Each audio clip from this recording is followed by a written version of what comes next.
Throughout the time of this ministry, I have made many videos trying to explain truths that the world system likes to cover up and hide. Many of us have been working diligently to remove the falsehoods spewed from this false world system out of our understanding. Over the past few months, as I've been going over the end times and trying to explain the new covenant, there is always a backdrop of confusion from which people are not truly able to comprehend what it is that I'm actually saying. For instance, in the video about replacement theology last week, many people still did not really understand because they are confused. The problem comes in when I discuss Israel. There are many that believe that when I speak about Israel, I'm talking about modern day Israel. And because of this, there is strong confusion. I truly believe that things are soon to change in this world, and our Father is leading me in a way to speak to the dry bones directly. But before I get there, I need to readdress a subject I went over a few years back so that a major part of the confusion is handled. I do know that there will be many different rebuttals to my message to the dry bones, and if I at least cover this one area, it should help provide enough understanding for those that truly desire to understand and not just ones that seek to disagree at all costs. You see, as I discuss who the Hebrews are, there is always much confusion because of the huge elephant in the room. Basically, what it comes down to is that if this information is true, then who are those people that are in the land of Israel right now? If the information I'm presenting is true, who are the people that the world says are Jews? This topic is not something that I take lightly because this world does not like the subject being spoken of. Though the history is well documented and plain to see, you won't see any History Channel documentaries explaining what I'm about to say. This topic is a part of the Hijackers series, but I took this video down off of YouTube and put it on my website in a chess move. But as the clock winds down, it's important that these things are brought back out again so that as this world moves in with their agenda, those seeking clarity can have some answers. The first part of the Hijacker series, we dealt with the Roman Catholic Church. And I had to deal with that topic first because when speaking of hijackers, you cannot ever skip over the Roman Catholic Church, which is the beginning point of the planting of the tares and a major point of confusion for this world. And then from part 3, moving on, we dealt with the Protestant Church, which is just a different branch from the seeds that Satan planted when planting his tares. But this current topic that we're on right now, which is part 2, is extremely important to comprehend for many reasons. You know, it's clear that we are in the last days. And regardless of your end time doctrine, the overall understanding of what is to come is the man of sin, the lawless one, the beast of Revelation, whom the world knows as the Antichrist. We know of this figure, but we, for the most part, gloss over what he is coming to do. And especially if you have been influenced by the Christian end times doctrine from people like Tim LaHaye and Jerry B. Jenkins, creators of the Left Behind series, they have told an entertaining story that this Antichrist just comes up out of nowhere in a world that wasn't really living in deception, besides that the majority rejected Jesus. All those who accepted Jesus before were raptured, and the end times is all about making new Christians. That's what the storyline says. That's what end times mainstream Christian doctrine really shows. A part of that story is what the Antichrist does with the Jews. But I'm sorry to tell you, if you didn't already know, that work is a story of fiction. And the truth is quite different than what they have presented. You know, it's clear that everyone expects an Antichrist, an anti-Messiah. If you understood the world that we live in, you would understand that Satan, the god of this world, has been puppet mastering this world for millennia, thousands of years, and has been pushing forth his satanic agenda for his satanic kingdom. When the time comes, the Antichrist will rise. His rise and short reign is a long-held goal by Luciferians and those who pledge to spread his light. And so what all of them are doing right now is preparing the world for his acceptance by spreading the light of Lucifer. The Antichrist is just a part of this, but he will not come until they feel the world is ready, and most importantly, when Yah allows it. And right now, it clearly seems like the world is ready. Though, like I said, I believe we are waiting on Yah to open up the seals. Anyways, we expect an Antichrist, but we don't realize that the only reason he will rise and be claimed king of the Jews and the rest of the world is because he is being raised up in an anti-Yasharel. For some reason, people expect the Antichrist to be accepted by true Israel, when that's not the case. everything about this group of people that are inhabitants of this land right now is all about bringing about the conditions for this coming satanic kingdom. This has been a goal for at least a millennia and was only able to come about after the first hijacker that we spoke about in this Hijacker series, the Roman Catholic Church, after they dealt harshly with the true Hebrews so that they could properly stamp out knowledge of their existence while bringing the world into acceptance of the hijackers. Now, right now, you might think all of this sounds crazy or a reach, but I don't think you can hold this view as we go through this history. So we're going to discuss the history of the people who the world feels are the actual chosen people. Let's begin. Okay, so before we begin, let me say this. I love the Semitic people. I do not hate anyone. I simply have a view of history that may differ from what the mainstream teaches you. But this is not about hate, but about facts and understanding. I'm speaking from a standpoint of history, and as I have done with my other series like the Understanding Israel series and the Hijacker series, or the History That You Should Not Ignore series, I will cite my sources from which I am bringing this history out. And let me be clear that once this information is presented, a quick Google search can confirm all of this because the information is not even hidden. It's just not mainstream. So for this video, I will be using Arthur Koestler's book, The 13th Tribe, and Kevin Allen Brooks' book, The Jews of Khazaria. I will try to place these books on my website. Let me again be clear. There have been many different books on this subject. Dr. Godby, in his book, The Lost Tribes, A Myth, he speaks on this topic as well. But these books were specifically made for this topic, and therefore they discuss this topic the most in depth. So let's get into it. Fortunately, the answer to the question of who are the people in this land is the beginning answer to where we must start this whole understanding. So let's speak on it. These people are Khazars, or Khazars. I'm not sure how they pronounced it, but that's the word if you ever want to research it on your own. So in order to understand this subject, we need to discuss the Khazars. Kevin Brooks explains that the Khazars emerged on the world scene as Turkic horsemen who believed in shamanism and lived a nomadic lifestyle. They are predominantly Turkic and probably originated in the steppes of Central Asia or perhaps in the Ural or Caucasus Mountains. So basically, the details of their origins are said to be somewhat obscure. Now, I do have a reason for this, and Edom is a part of this, but I'm not ready to discuss that. Y'all willing, I can get to that at another point. But let's just deal with the facts right now that I can show you. Koestler writes that the origin of the name Khazar has been the subject of much speculation. Most likely the word is derived from the Turkish root gaz, to wander, and simply means nomad. And they speculate this because this is what Khazars were. Brooks says the Khazars were racially and ethnically mixed. Among them were black-haired peoples with dark brown eyes, red-haired peoples with green or hazel eyes, and fair-haired people with blue eyes. Many resembled Europeans or Eastern Europeans. One of the earliest factual references to the Khazars dates from the year 555 AD, when an anonymous author wrote a supplement attached to the Syriac translation of Greek church history of Zacharias Rater. In this supplement, Brooks says the Khazars were listed among the nomadic tribes living in tents north of the Caucasus Mountains. And so if you just want to start there and go in the Britannica, you can see that this information is used. But as we get to where I'm going in this video, their information gets cloudy.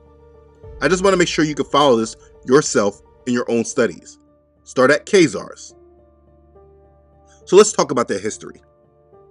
For over 60 years, the Western Turks ruled the Khazars. In the year 567 AD, hordes of Western Turks arrived in the Volga River region.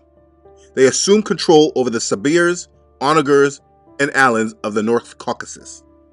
By circa 570, the Khazars were under the jurisdiction of the Western Turkish Empire. The Western Turkish Empire broke apart during the 630s. The tribes of the North Caucasus found themselves in the midst of a major transition.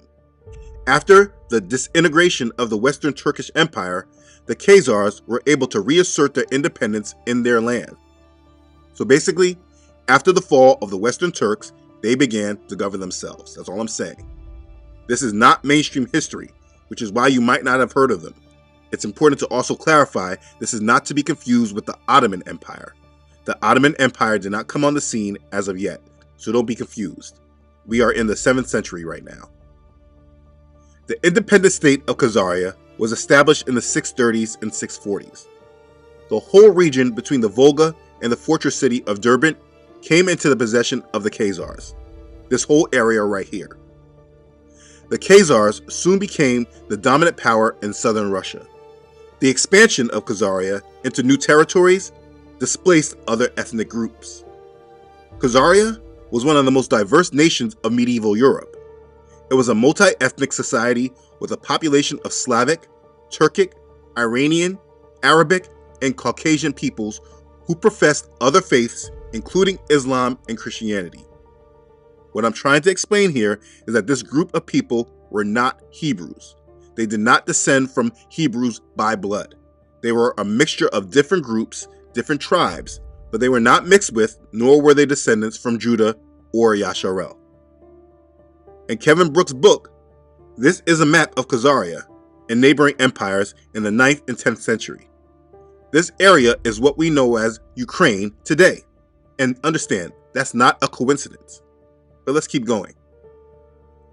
Khazaria was a major center for trade, especially in the 8th and 9th centuries.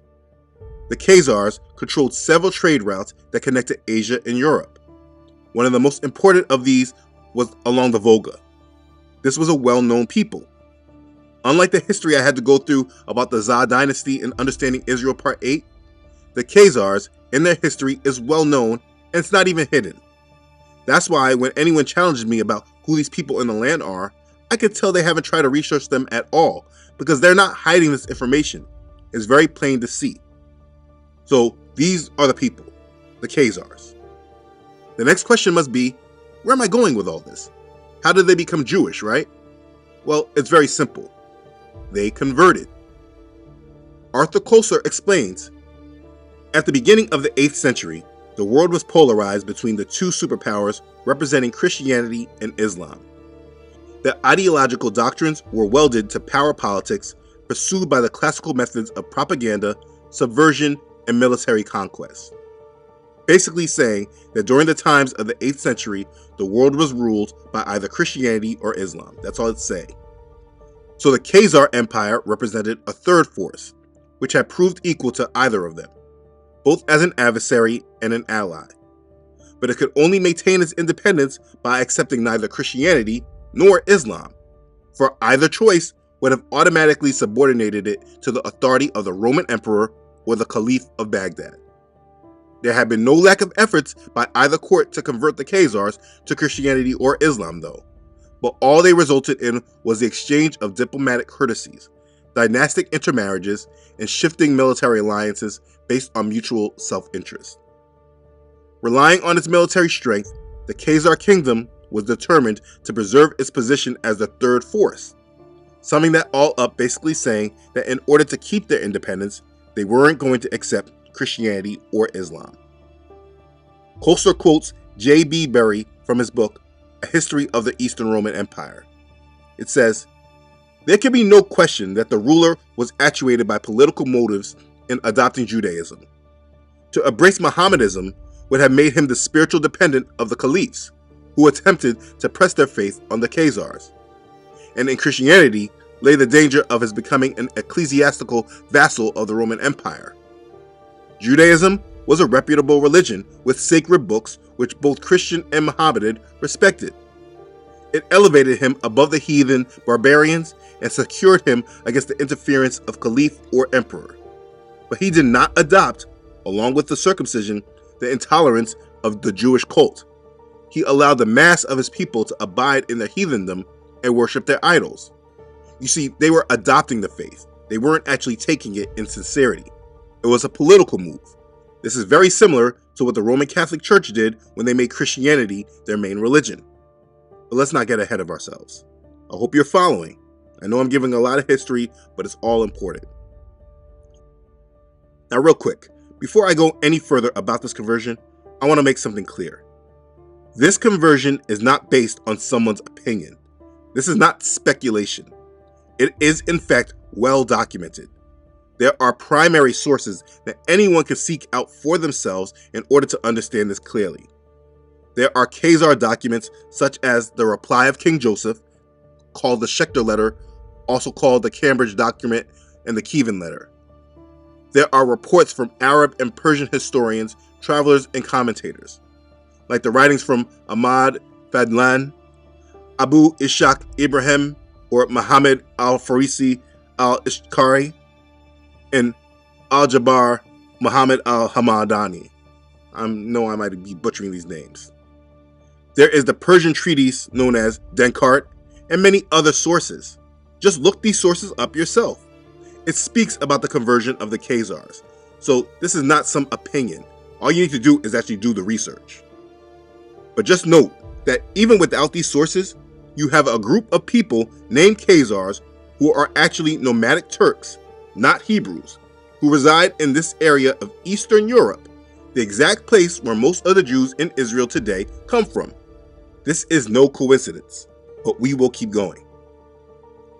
Coastal writes, Khazaria was a relatively civilized country among the barbarians of the north, yet not committed to either of the militant creeds, and so it became a natural haven for the periodic exodus of Jews under Byzantine rule, threatened by forced conversion and other pressures. Persecution in varied forms had started with Justinian I, 527 to 65, and assumed particularly vicious forms under Heraclius in the 7th century, Leo III in the 8th, Basil and Leo IV in the 9th, Romanus in the 10th.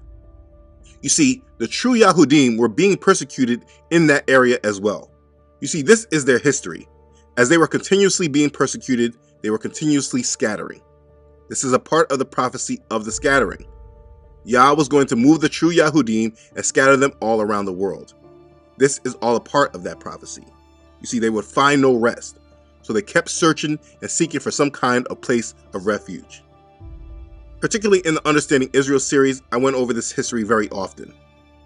The true Yahudim never really caught a break, and they were continuously pressured to convert to Christianity, or they were persecuted. This third force of Khazaria became a place of refuge for them.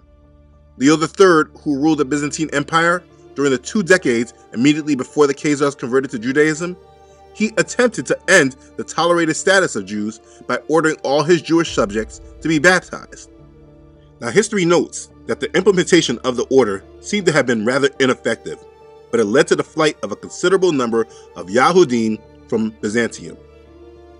The only mercy shown by history to the Yahudim who took flight or were driven to it was the existence of Khazaria, both before and after the conversion. So let's discuss the conversion. The conversion to Judaism. In al-Bakri's Book of Kingdoms and Roads, 11th century, I referenced him in part 8 of the Understanding Israel series. In his book, he writes, the reason for the conversion to Judaism of the king of the Khazars, who had previously been a pagan, is as follows. He had adopted Christianity. Then he recognized its falsehood and discussed this matter, which greatly worried him, with one of his high officials.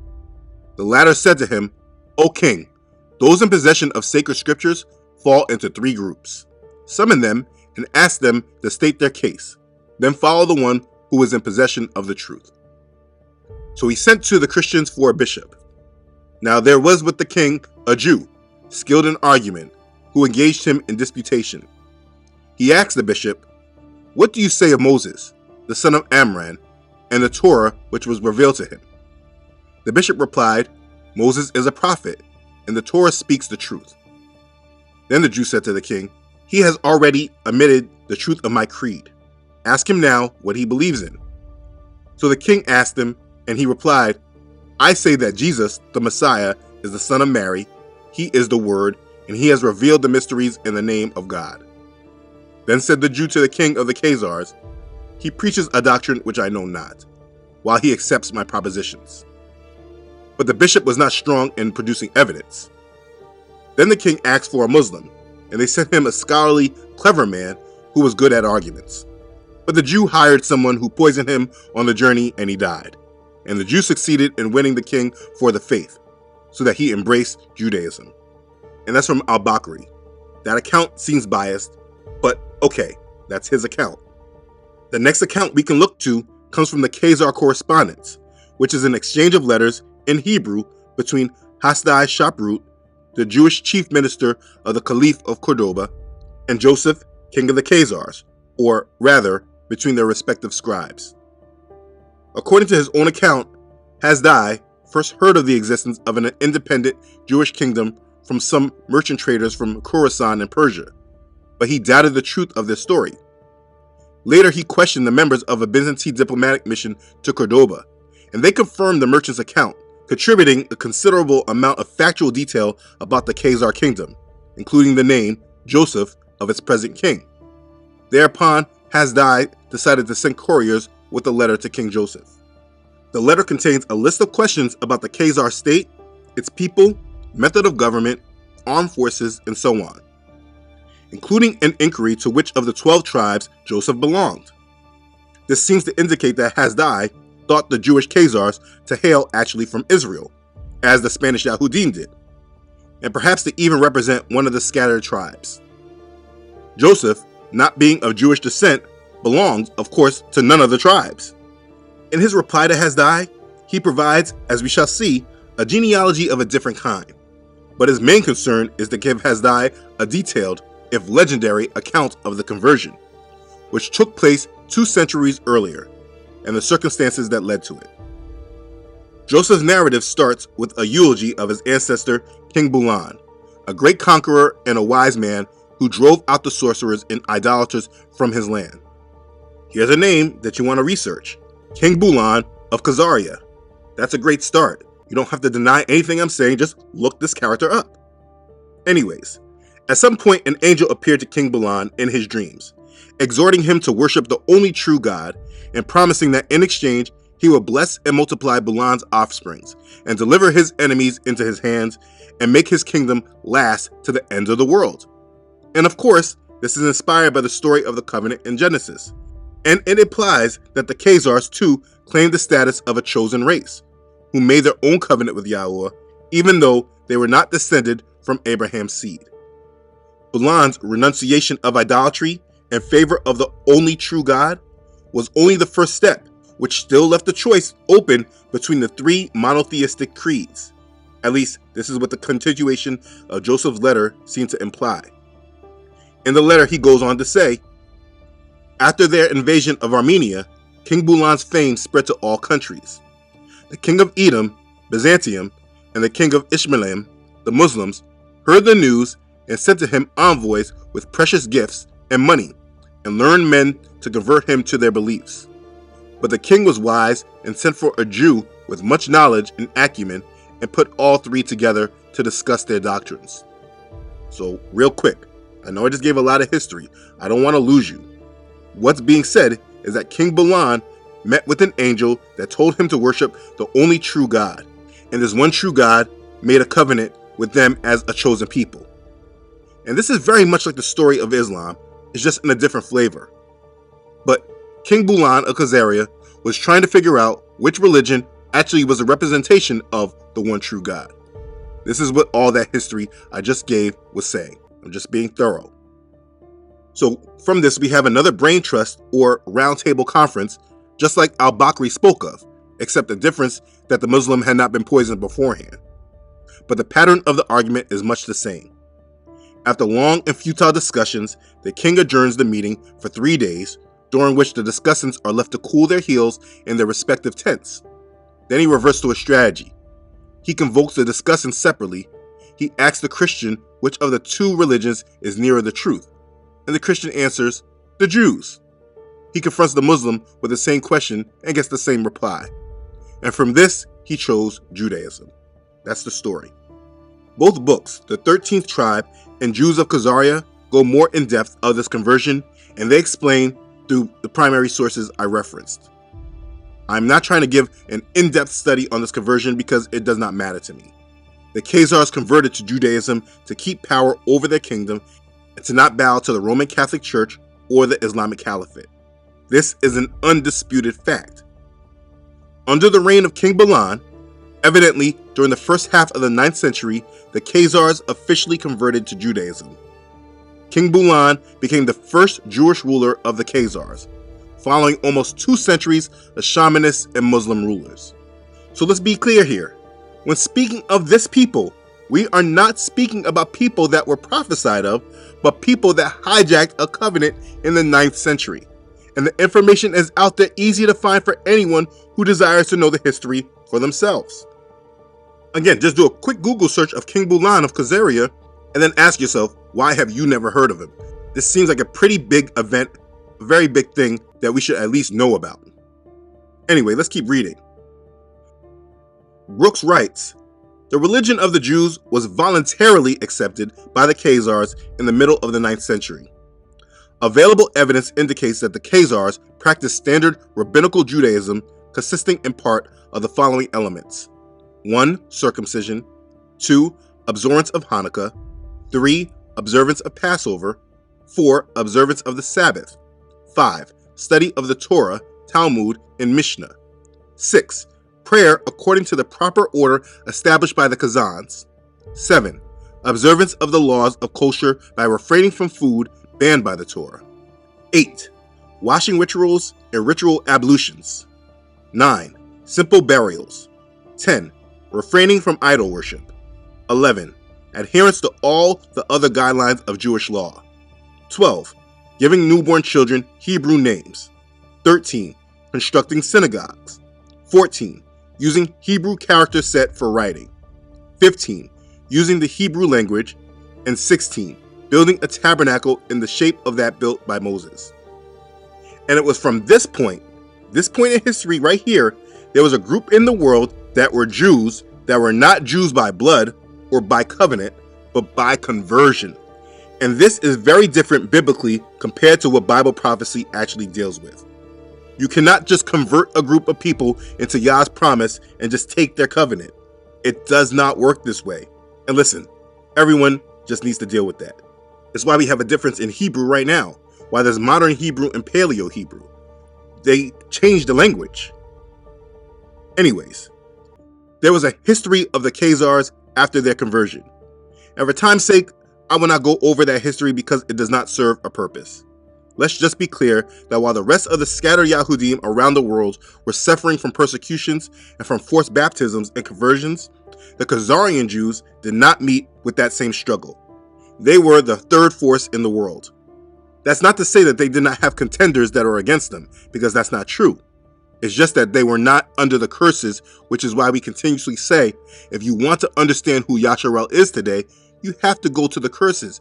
You have to look at it biblically and not just based on what the mainstream world is telling us to believe. You have to go back to the Bible.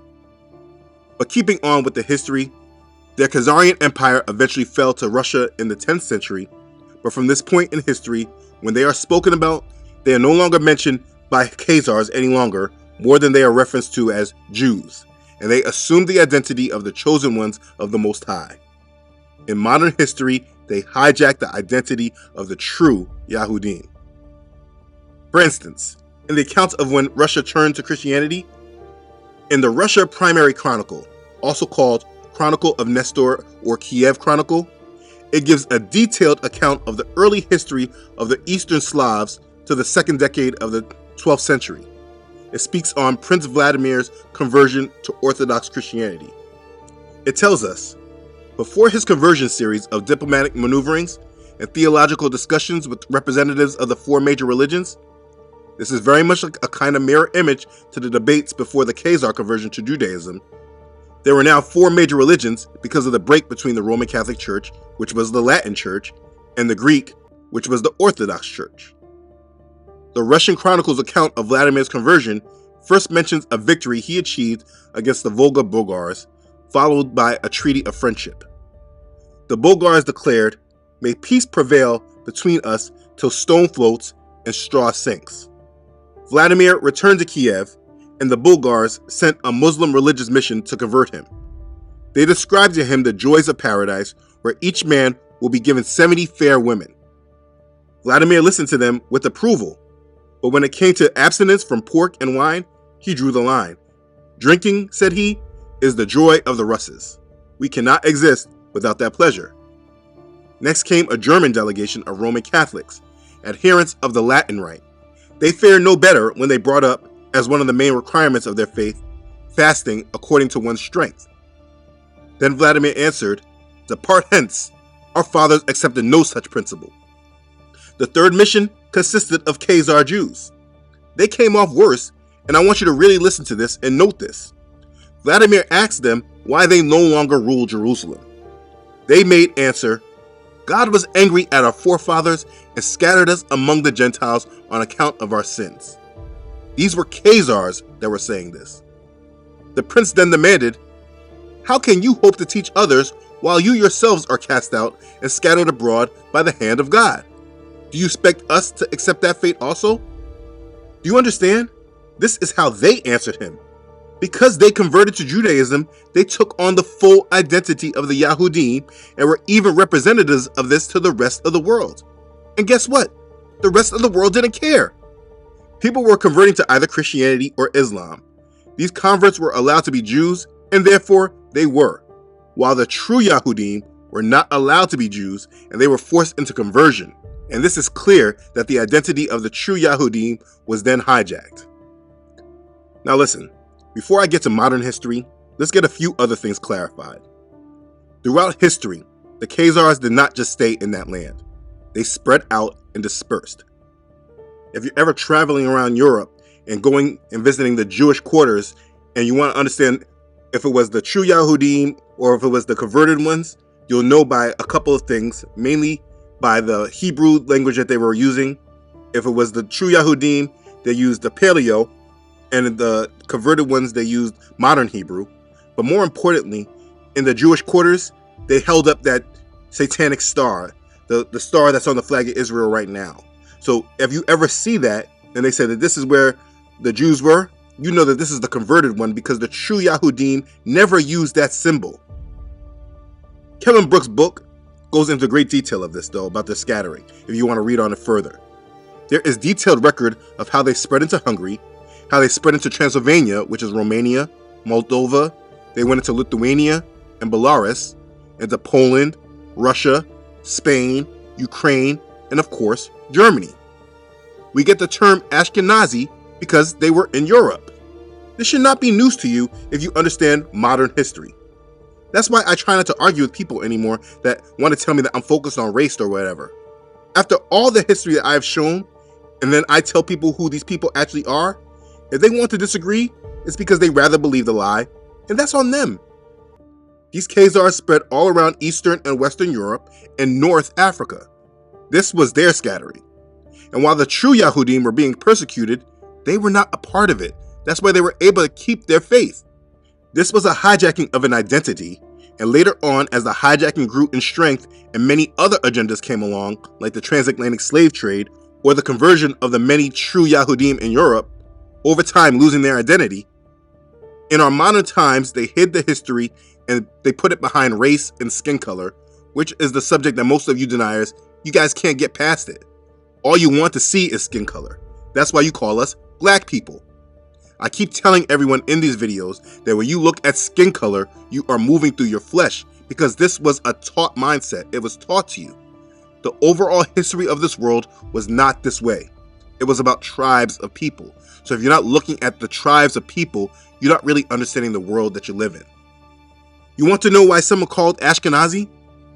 According to an article from Harvard Medical School on November 30th of 2022, titled "Ancient DNA Provides New Insights into Ashkenazi Jewish History," the largest study to date of ancient DNA from Jewish individuals reveals unexpected genetic subgroups in medieval German Ashkenazi Jews and sheds light on the founder event, which a small population gave rise to most present-day Ashkenazi Jews.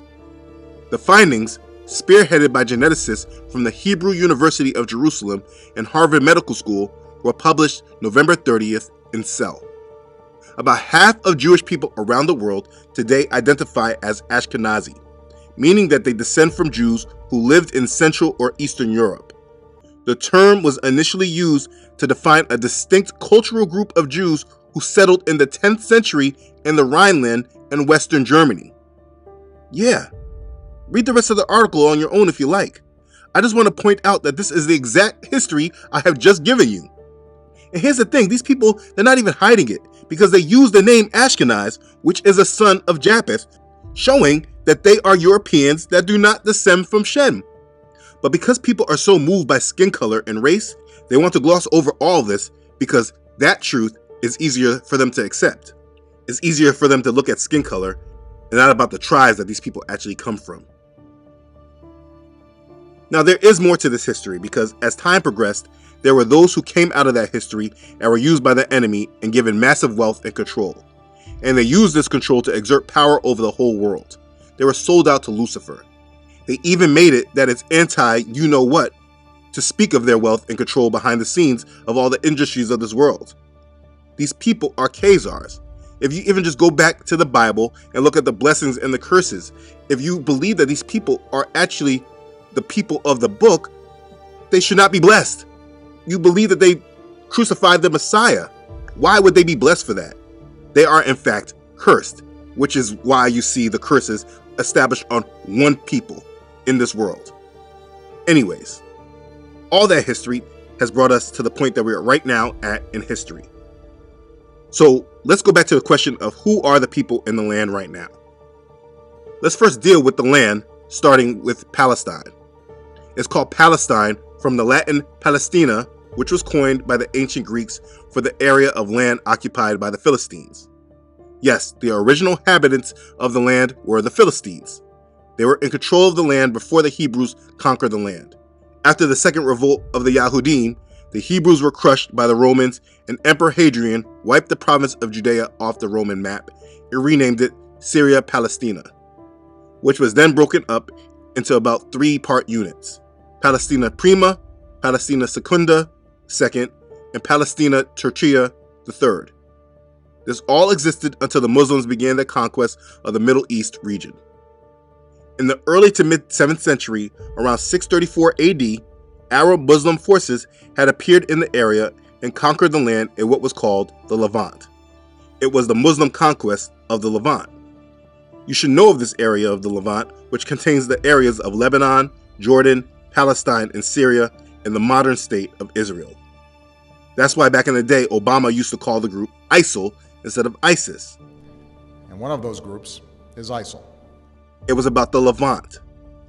ISIS stands for Islamic State of Iraq and Syria, and ISIL is Islamic State of Iraq and the Levant, which is more defined and much more than Iraq and Syria. Anyways, after the Muslim conquest of the Levant, by the year 635, Palestine, Jordan, and southern Syria, with the exception of Jerusalem and Caesarea, were in Muslim control. From this point, there were holy wars with the Crusades and Knights Templar, which was covered in part 1 of the History That Should Not Be Ignored series. But the area of Palestine, which included the land of Israel, before it was given to its current inhabitants, it was occupied territory of Muslims. Now let me also say this. You need to be mindful that the real challenge that we're dealing with maps from our conquerors. We have their history and know these lands based off their maps. I recognize that these territories could just be major lies in itself. But rather than making a difficult subject more difficult, I'm sticking to what I can clearly document and show. The land of Israel, specifically the city of Jerusalem, have been highly contested for millennia, but not for the reasons that we're seeing today. The conflict that we're seeing today is not a long-held conflict. It was created after World War II. Now, it's important to understand that what we're seeing in Israel today, it's a modern conflict made after a redistribution of land. Now, a lot of that land of Palestine that we just went over, though it was occupied predominantly by Muslims, it was at some point owned by the Rothschilds family. The Rothschilds brought much of the land in Palestine, now called Israel, from the Arabs and Turks. The family was and are huge supporters of the Zionist movement. It's 67 words long, it's 100 years old, and it changed the course of history for the Middle East and the Jewish people. The Balfour Declaration, the expression of the British government's support for a Jewish home in Palestine, was sent by British Foreign Secretary Arthur Balfour to the second Lord Rothschild. I'm here in Buckinghamshire at Waddesdon Manor to speak with the fourth Lord Rothschild, about the Balfour Declaration, what it means for Britain, for the Jewish people, and the Rothschild family. The Foreign Office, November the 2nd, 1917. Dear Lord Rothschild, I have much pleasure in conveying to you, on behalf of His Majesty's government, the following declaration of sympathy with Jewish Zionist aspirations, which has been submitted to and approved by the Cabinet. Possibly the most famous letter in modern Jewish history, and it begins with 3 words: Dear Lord Rothschild. Why was it that this letter was sent by the Foreign Secretary to your great uncle Walter? It's an interesting question because he was really interested in ornithology, although he became interested in Zionism. I think the reason was this, that it was primarily a movement from Eastern Europe, but they didn't clarify who was in charge of that movement. And in addition, it was after all in Great Britain. So they felt that the Rothschild family should be the one to whom it was addressed. And Walter was Lord Rothschild, and he was a Zionist. And those really are the background reasons. So Walter received the Balfour Declaration, and I have a copy here. And I wonder if I could possibly ask you to read it for us. Yes, indeed. Yeah. I'm going to put on my spectacles to make sure I read it accurately. His Majesty's government view with favour the establishment of Palestine as a national home for the Jewish people, and will use their best endeavours to facilitate the achievement of this object, it being clearly understood that nothing shall be done which may prejudice the civil and religious rights of existing non-Jewish communities in Palestine, or the rights and political status enjoyed by Jews in any other country. I should be grateful if you would bring this declaration to the knowledge of the Zionist Federation. Yours, Arthur Balfour. You see, that's the real world that we live in. If you're not adding all that into your understanding, then you're just living in deception. Again, for your own research, these are terms you should research on your own. Zionism, Khazars, Ashkenazi. This is who Yahusha is speaking about in Revelation 2:9 and 3:9. So when talking about all this, people love always asking, what about this event with Hitler? I won't even say the name of it. You should know. You have to understand the people with control of this world. You have to understand their method of order out of chaos, and understand what they were able to do after this event. And then why this happened will make much more sense. I am not a denier of this event at all. I just know it happened for specific reasons that we're beginning to see the conclusion of soon when they rebuild the temple and the Antichrist is claimed king. Anyways, after Hitler, it was decided that the Ashkenazi and Sephardic Jews that were persecuted in Eastern Europe needed their own homeland.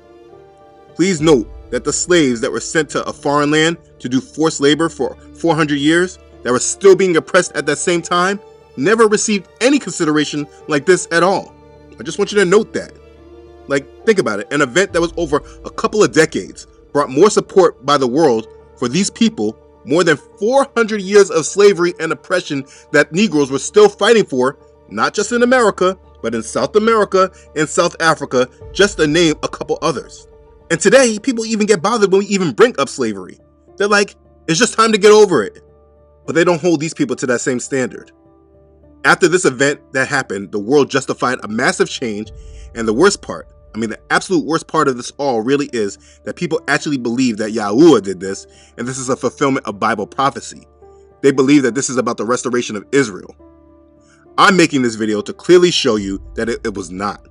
But again, using this strategy of order out of chaos, there was not many that could deny those who are now believed to be true Jews. They could not deny them their right to the homeland. Through the Balfour Declaration, the Rothschild family donated the land they owned of what was known as Palestine at the time to the United Nations. The United Nations then gave this land to these converted Khazarian Jews so that they would have a homeland and never would have to face the kind of oppression and slaughter they were submitted to during that event, even though that land was never their homeland. And thus, the state of Israel, the modern state of Israel, was created.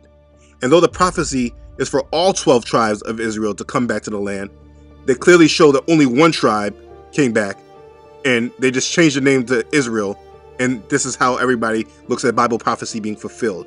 There is no biblical standard, just that this is what the world wants to believe, and this is what everyone decides to believe. When they took over that land, they had wars against the inhabitants, and it was extremely violent, which is why there's still conflict in that land to this day, because these people came in and took land that they don't have a claim to. This is why we see Gamal Abdel Nasser. He was the second president in Egypt. In 1956, Nasser went on television and radio in the 50s and stated to the Ashkenazi, "You have left black and returned white. You are imposters and shall never see peace." This right here is the true history of the world. And what the world wants us to believe is that everything that has happened right now with all of this is a fulfillment of Bible prophecy in regards to the restoration of Israel, which is how they have tied the Christian church into supporting it.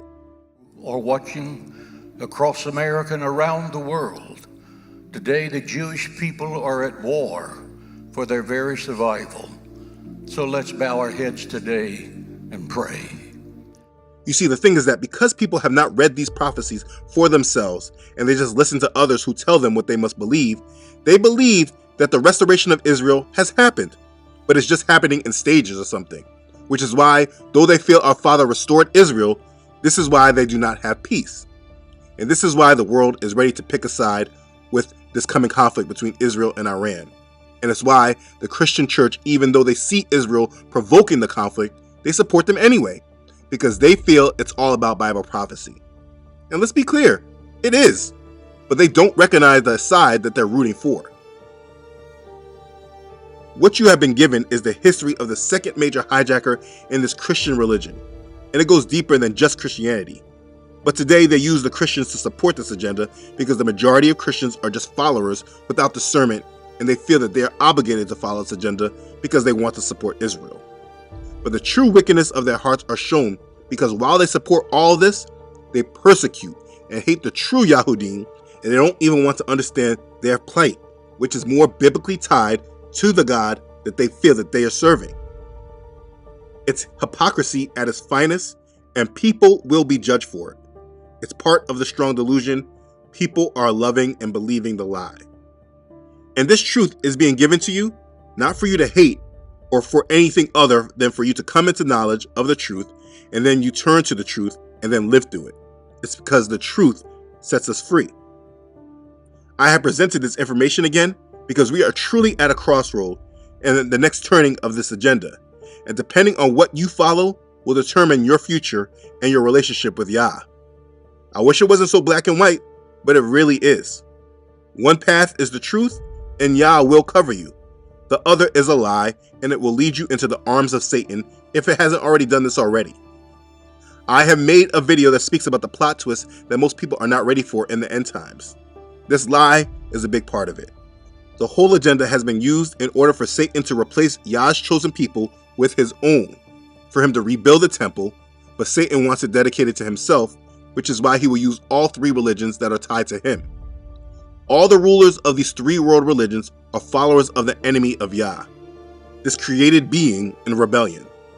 He wants to use this people and bloodline to put his son as king, who will be the lawless one. And the thing is that everyone sees this, and they know this. They know that the Jews are trying to rebuild the temple. They know they're trying to sacrifice red heifers on the Temple Mount.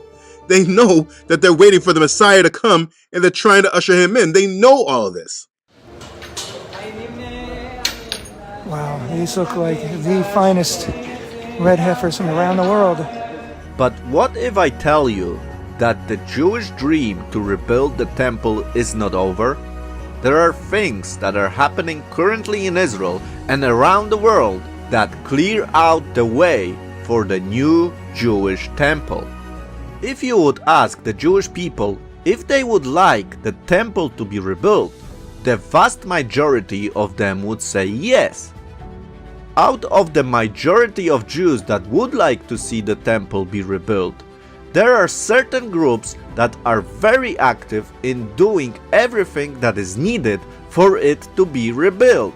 So some believe that when the perfect candidate will be found, the building of the temple will begin.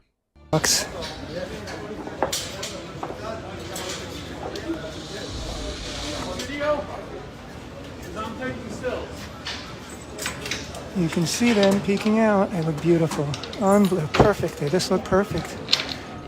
Right now to build the third temple? There are actually quite a few, and it just shows that God is giving the Jewish people kind of signs or an expectation that it's time for the soon coming Messiah. But there is a group specifically that has reestablished the Levitical priesthood. They just started a school a few months ago, and they have a registry for those who are from the Levitical line that they could come and be trained and be ready to do the service in the temple. They've also started a red heifer farm. The Temple Institute did with an Israeli farmer, and that was again with ritual purity, that they need to have a red heifer that meets Jewish law and has been supervised and doesn't have any white hairs. It's completely red heifer to be able to be burned, mixed with running water, and then used to make everybody ritually pure to be able to go into the temple. I mean, right now, Jewish people just going on the Temple Mount can create a riot sometimes. So can you envision a scenario where they would allow the temple to be built?